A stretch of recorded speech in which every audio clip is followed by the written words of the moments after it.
You are listening to I Am Refocused Radio with your host, Shamaya Reed. This show is designed to inspire you to live your purpose and regain your focus. And now, here's your host, Shamaya Reed. Welcome back to I Am Refocused Radio. Once again, we are here today, we have a true honor talking to our special guest, Ann Bausum. She is an award-winning author, and she has a new latest book that we're going to be talking to today. The title of that book is White Lies, How the South Lost the Civil War, then Rewrote the History. We're going to learn all about what she does, because if you rewind the tape, in 2015, she was named Wisconsin's notable children's author, and 2 years later, her remarkable body of work earning national recognition with the Nonfiction Award from the Children's Book Guild of Washington, D.C., passionate about making history relevant, engaging, and alive for young people's minds. We're going to learn everything about her whole entire career before we get into her latest book. So I want to welcome Ann to the show. Say sometimes, how you doing today? I'm good. It's great to be with you and your listeners.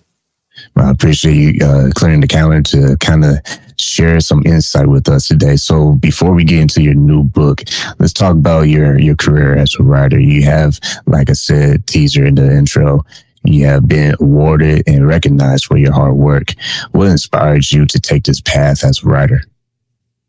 Sure. So I'm in my 25th year as a published author, primarily books for children. And it was my own kids and my childhood passion for literature that helped to inspire me to take skills I'd gained in school and in college and refocus them on trying to create meaningful nonfiction books that are out there for kids and teens. When you think about the process of being able to be recognized and be, I would say, rewarded for your hard work, how does that make you feel when it's, I would say, so many writers out there are just trying to get published, let alone receive awards for the hard work? How does it make you feel personally to be able to see that people appreciate your body of work? Well, it's, of course, affirming, but also very humbling, because as you say, this is there are plenty of people with talent who haven't caught the breaks or just had the good fortune I've had. I was able to connect with publishers pretty consistently through the years, and that definitely helped me to build that body of work. But it's exciting, it's satisfying, and writing is a very solitary process. So anytime you get to be out and be with other people who love books and have maybe even read your work, and you could really discuss about it passionately, that means a lot. So let's not waste any more time. We are in this all about your new recent project, White Lies, How the South Lost the Civil War and Rewrote the History. If you can kind of unpack what inspired you to do this project, because we understand that you wrote it for young people, but you also mentioned that adults can appreciate this as well, because you also have a personal story that you tie into the book as well growing up. Sure. So this is definitely a crossover title for adults. It's aimed at teens, which means it's very readable if you want to dabble in it as an adult. But this is my 19th book, and it's probably the most personal in the sense that I think I was building to the point of writing it for my entire life. I was born and raised in the South and educated during the 1960s on textbooks that had been corrupted by what we call the Lost Cause, which was a post-Civil War effort to reshape the narrative about events that had transpired in the South, so as to make the white, powerful elite held less accountable for taking that part of the country into a war that decimated the region, and for the parts that they had played in slavery and in trying to perpetuate it. So I grew up with a lot of misinformation in my head, and I'm sure that's one of the things that fueled me wanting to write more accurately about history and undertold stories from history, particularly social justice history. And over time, as I researched various books in the South, because I've written 3 or 4 books about the civil rights movement from the 1960s, I was reacquainted with the South as an adult, and I've lived most of my adult life in Wisconsin, as you noted, but traveling through the South helped me appreciate the extent to which the Confederacy was so widely commemorated, not just in my little hometown of Lexington, Virginia, which had played a part in the Civil War and afterwards, but all through the South. And I'd say the turning point was when I got my hands on those textbooks with the help of a childhood friend and could read for myself the misleading content that had been given to us as innocent children, and we had accepted it as the truth because our books said it was so. And that made me really angry. And you get somebody angry and that can motivate them, and you do that for a writer and it motivates them to write. And so that's what led to this book, White Lies. You called it the most successful American propaganda campaign you've probably never heard of. What makes it so effective and so enduring? Sure. So the lost cause, definitely.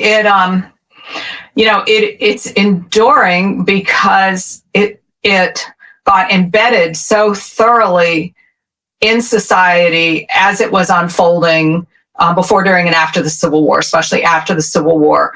And it, once a lie becomes taken as the truth at face value, it's very hard to undo it.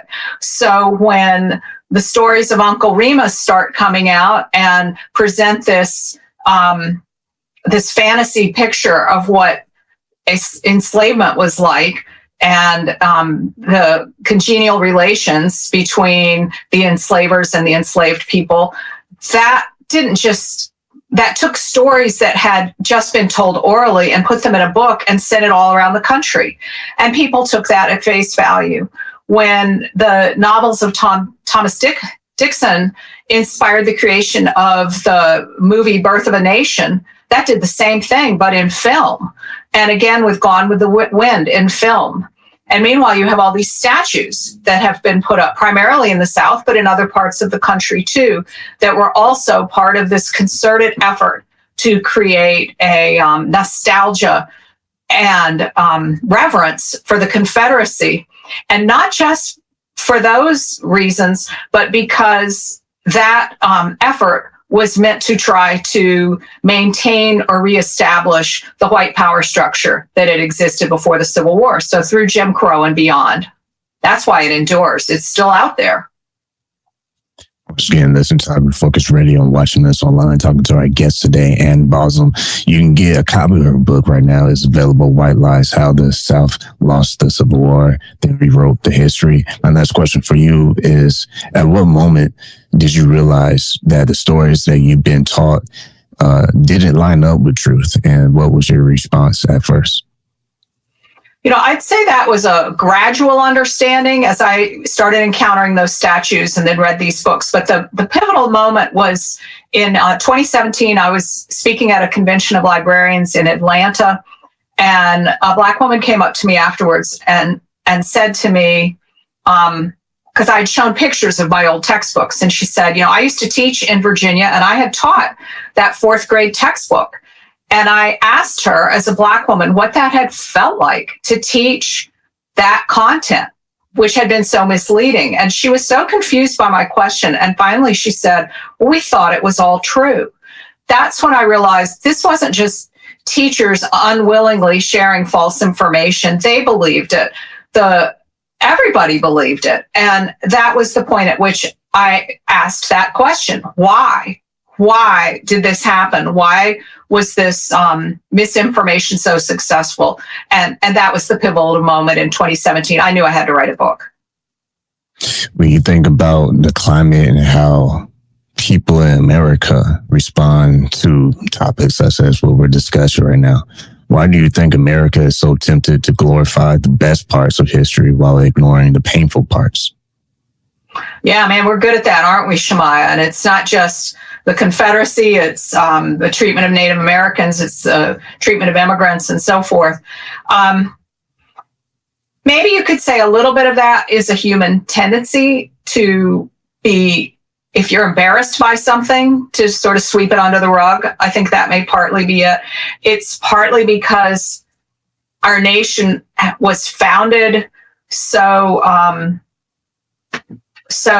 spontaneously, or so like with such an invigorating burst through the Revolution, American Revolution, that it almost inevitably creates this patriotic backstory or narrative that you feel like everything that's come since needs to live up to. And what you find when you look back at the Revolution is that had a lot of ups and downs going on too.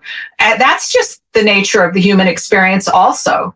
And, families are a nation in microcosm. Some families own up to their mistakes and some don't. And I think the ones that do are the ones that are most likely to move forward with healthier relations and a deeper understanding of how to learn from those mistakes. And I would say the same thing is true for a nation. You're right that propaganda is not history. For our viewers and our listeners, can you kind of break down the difference in ways that they can really feel the weight of that? Sure. So W.B. Du Bois wrote a remarkable book and published a remarkable book in 1935 called Black Reconstruction. And he did what no historians had done before and looked at the historical record in a complete way and used that to demonstrate that Reconstruction had been an extremely vibrant and positive experience for those trying to build a multiracial country in the United States. This was not the story that was being shared in the mainstream by the historian class that was largely made up of white men. And he calls out those misleading accounts of history as propaganda, because many of them were used to paint a distorted picture of Reconstruction and suggest that it had been mismanaged and that the Black leaders who had existed at that time had been incompetent and corrupt. And that is not borne out in the historical record, but these white historians hadn't looked at the entire historical record. They'd looked at the white part that had been preserved by the white folks that wanted this distorted version of history portrayed. And so propaganda is that. It has a purpose to it. It's designed to influence thought in ways that are manipulative, whereas I would maintain that history is designed to influence thought by being informative. Not to throw you a curveball, but to follow up on that, what would you believe would be the best way for someone to describe loving America today?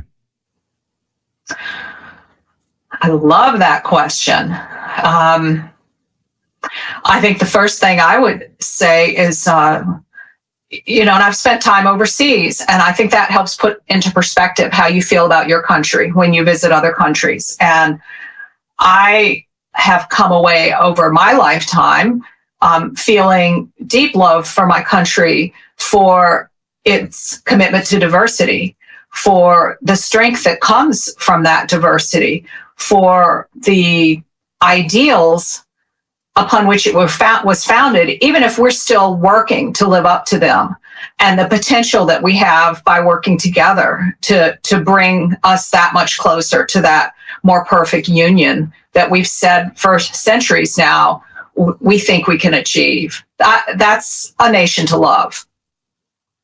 Once again, listen to Refocused Radio and watching us online, talking to our guest today, Ann Bausum, talking about her book that you can get right now. It's available, White Lies, How the South Lost the Civil War, then Rewrote the History. My next question for you is, when you think about communities and how we're really good at debating as well in America, we're not too shy with our opinions.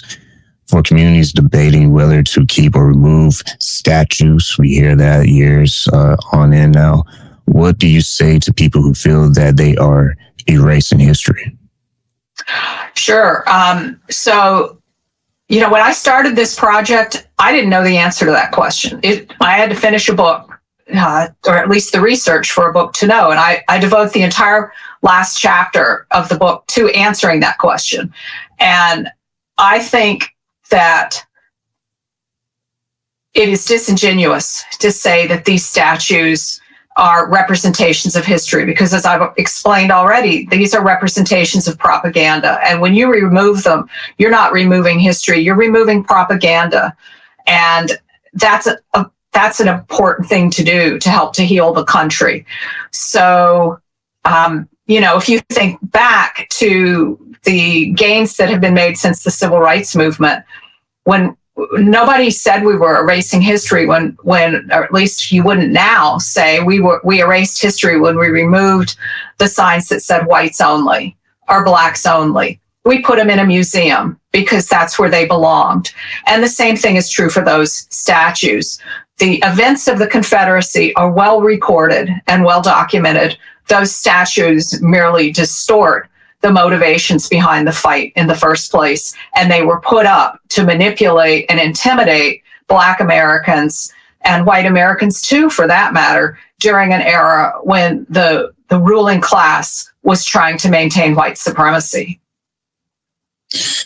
When you look at parallels, do you see any between lost cause distortions after the Civil War and efforts today to sanitize history? Well, yeah, it's like it's come back around again, right? We're having all these debates about whether people's feelings are hurt by looking honestly at the past. And I don't think that's the right question to be asking. I think the right question to be asking is, are people being served by being misled? And maybe those in power are, but not those who are being fed inaccurate information. So to distort the narrative in our museums, in our textbooks, in our classrooms, in our national parks, that's not respecting history. That's manipulating people by disrespecting history. When you think about education, looking through the lens of education, history is important. Obviously, how do we as a society protect truth from being rewritten? I think that's a constant effort. I think that's one of the things you can forget about democracy. Democracy isn't a static thing that you just achieve. Democracy is something you maintain. And one of the ways you do that is to have an educated citizenry. And one of the most important things for that population to understand is where it came from, so it can move forward. And being a booster of that education, whether it's because you pay attention to your school board races or, and you vote accordingly for people who are going to honor an accurate representation of the past, not distort it, who are going to allow different viewpoints to be shared in books that are kept in school classrooms and libraries, not ban them. And if you're paying attention on a more national scene to who's in Congress, are you contacting your representatives, even if they might not agree with you? They keep lists of all this stuff. They keep tallies, and they'll mark down how many calls they get in saying that they don't think that Defense Department list that banned all those books was a good idea, for example. So speak out, speak up, and inform yourselves. That's what I would encourage people to do. You think about young people and how they are learning everyone's era is different, right? Back in my day versus back in your day versus someone else's day is all different, right? But that's right. The point is, we still have to learn. So when you look through the lens of education, what would you say to young people how to spot propaganda and push for truth and play their role in society? Yeah, that is that's really the essence of it, isn't it, Shemaiah? It's and young people today have face so many conflicting versions of accuracy. It really becomes quite a responsibility to try to sort through all that and and know who's a credible voice, what are the motivations behind what I'm being told. Does that call into question the content that's being shared? And I think that's a challenge, but I think it's also an opportunity. I think back to me, at least in the 1960s, I had my textbook and I had monuments all over town.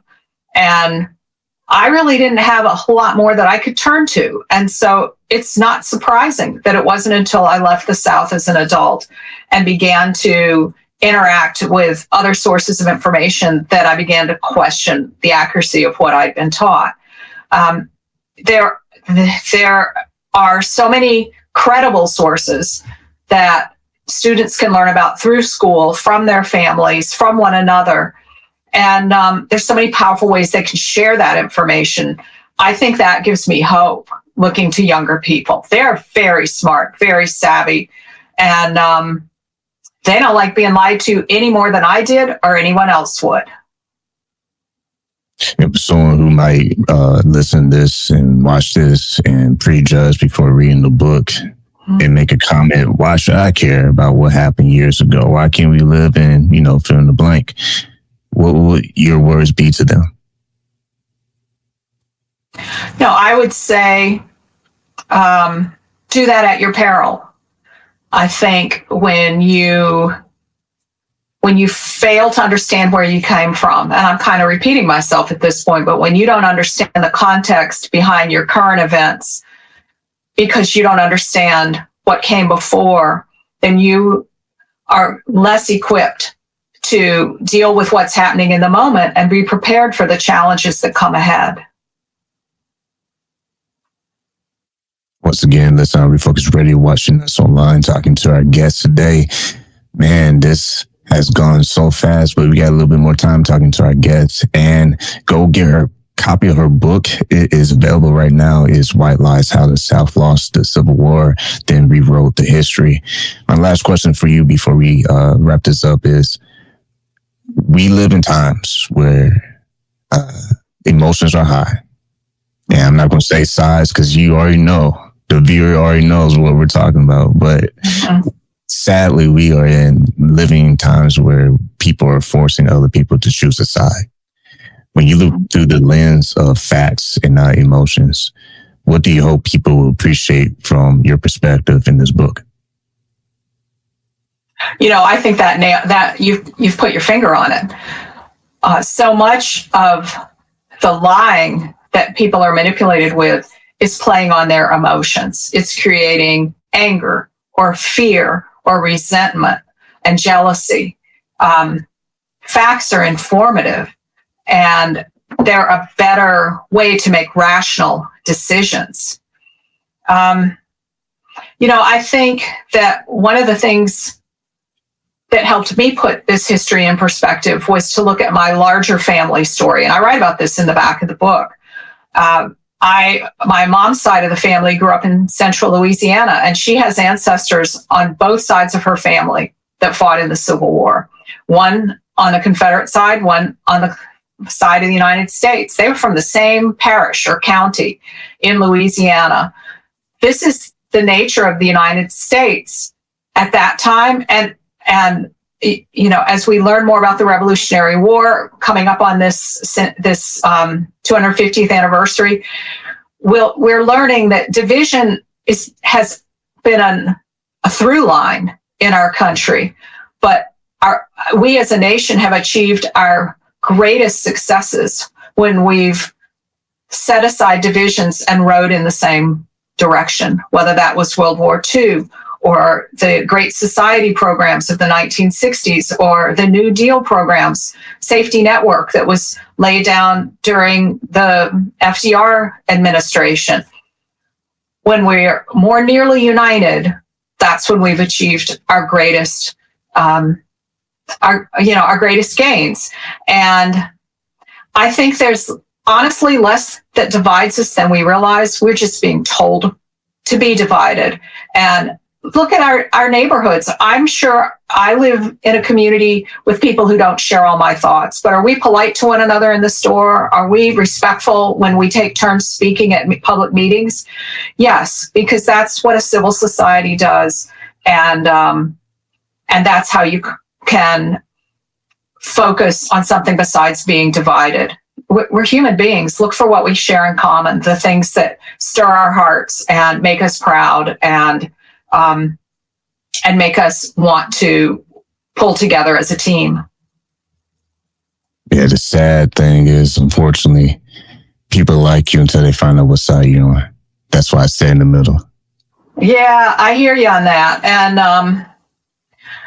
and I think it's easy to slip into that. And because we've siloed ourselves in so many little news bubbles and social bubbles and everything else, it's easy to lose touch with what's going on the other side. And I think that's on us to push our way beyond that and maybe talk to the person who has a yard sign that you don't agree with. Maybe be open-minded about what might motivate them to think something. Well, not trying to change their mind, just, honor that right that they have too. And without letting that diminish your right to speak up in your own way and live your own life the way you want to. That may sound naive and simplistic, but I do think person by person, that's a way to build a stronger network. Once again, been listening, watching us online on Refocused Radio, talking to our guest today, Ann Bausum. Go get a copy of her book. It's available right now. White Lies, How the South Lost the Civil War, then Rewrote the History.